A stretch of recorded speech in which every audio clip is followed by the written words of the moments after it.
دوسرا سوال ہمارے سامنے ہے کہ نظر بد کسے کہتے ہیں؟ اگر کوئی دل سے تعریف کرے لیکن ماشاءاللہ نہ کہے تو کیا نظر لگ جاتی ہے اس طرح بھی؟ اور نظر لگنے کی نشانی کیا ہے؟ فرح جمیل، ریاض، سعودیہ۔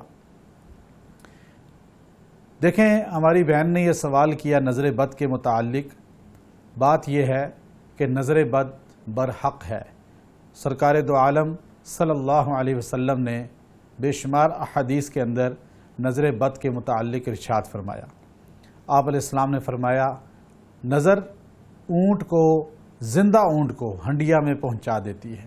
نظر بد سے انسان کی ہلاکت بھی ہو جاتی ہے، اور بعض اوقات اپنے ہی لوگوں کی جو محب ہوتے ہیں، جو فیملی کے ہوتے ہیں، جب انسان کی تعریف کرتے ہیں، چاہے لباس کی، چاہے کسی بھی اچھی کارکردگی کی، لیکن ماشاءاللہ نہ کہیں تو اس انسان کو نظر بد لگ جاتی ہے، اور بعض اوقات وہ انسان گر بھی جاتا ہے، بیمار ہو جاتا ہے، اور جتنے علاج کراتا ہے صحت مند نہیں ہوتا۔ اگر مالی طور پہ بہت عروج ہو گیا اور نظر لگ گئی کسی کی تو مال، تجارت ہاتھ سے نکل جائے گا، گھر تباہ ہو جاتے ہیں، عورتوں کے گھر تباہ ہو جاتے ہیں، انسان کے چلتے کاروبار ڈیڈ ہو جاتے ہیں۔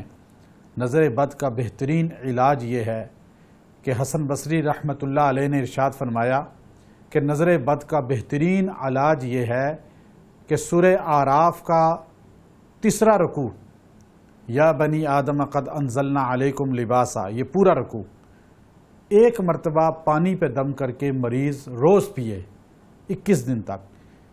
اگر غسل کر لے تو اور اچھا ہے، ہر قسم کی نظر بد مکمل طور پہ ختم ہو جائے گی۔